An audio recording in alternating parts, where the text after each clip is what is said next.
YouTubers and my fellow RVers and A-liner modifiers. I made some more adjustments to my converter, so I figured I'd make a real quick video to show you exactly what I did. When I wired together all those wires from the old converter to the new one, I really just untangled the wires from the old converter, undid the wire nut, and pulled the wires over from whatever color they were matched on the old converter to the color that they were matched to match them up on the new converter. So if the all the trailer wires are basically black, but if the wires matched up to a red wire coming off the converter, I matched it to a red wire on the new converter, and a green wire on the old converter went to a green wire on the new converter. And as I did that, I was kind of suspicious on the different wires and where they went to, and all that. When I got it all together, I tested it and it all worked. So I was pleased that I'd done a good job. But then I got thinking, you know, I don't really know which wire goes to what, and how the fuses work, and so I don't know if you know, something doesn't work, I'll have to check all the fuses, and I wanted to get the fuses labeled to what goes where. So I decided to power up the converter, turn everything in the trailer on, and then pull a wire apart one at a time to see what it actually did. And then I thought, well, maybe just a gob of wires knotted up like that isn't the best way to do that. So I decided to take the wires and put them on blocks, especially the ground wires. There were 7 white ground wires, and they all went into one big knot on one big wire nut. And when I first powered up the trailer without anything on, the LED roof lights, the ceiling lights inside the trailer, glowed just a little.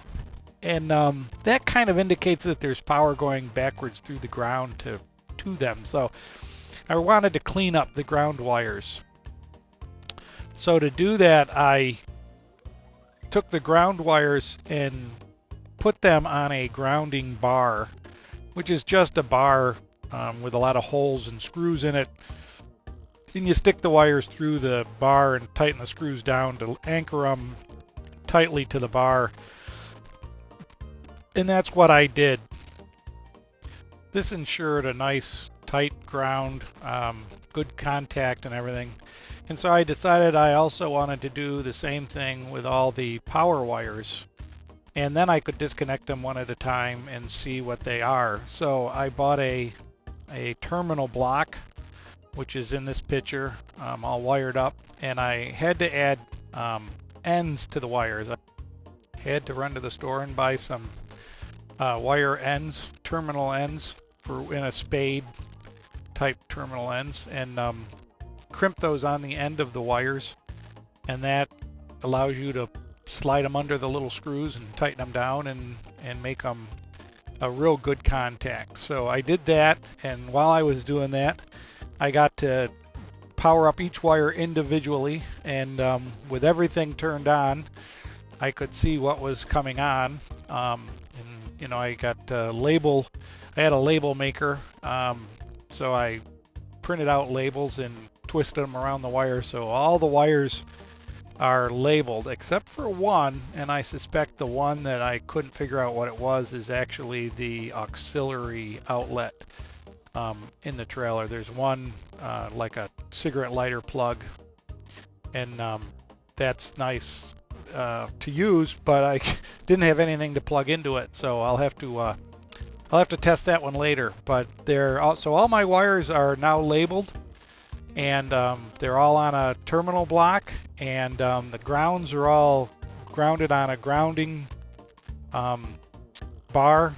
And I didn't bother to mount them yet. I probably will have to mount them sooner or later. But the grounding bar is on the floor, way down in the back of the pitcher, and the terminal block is up on the top. And I'll probably put a piece of tape around it. I was thinking of cutting a inner tube and putting an inner tube around it, because that would be all rubber and keep it from ever touching anything possibly that might short it out. But just having it sit there bouncing around isn't probably a very good idea. So I was going to wrap a couple of wraps of electric tape around it, and then put it away, and that would be done with it. But I wanted to let you guys know what I had done, so that you could check it out if you want to. And if you have the courage to go in there and pull all your wires back apart again and test them out, it's a good way to do it. And then you can label your wires and your fuses, and you'll be all set. Have a great camping trip. Have a great time. We'll talk to you later. Bye-bye.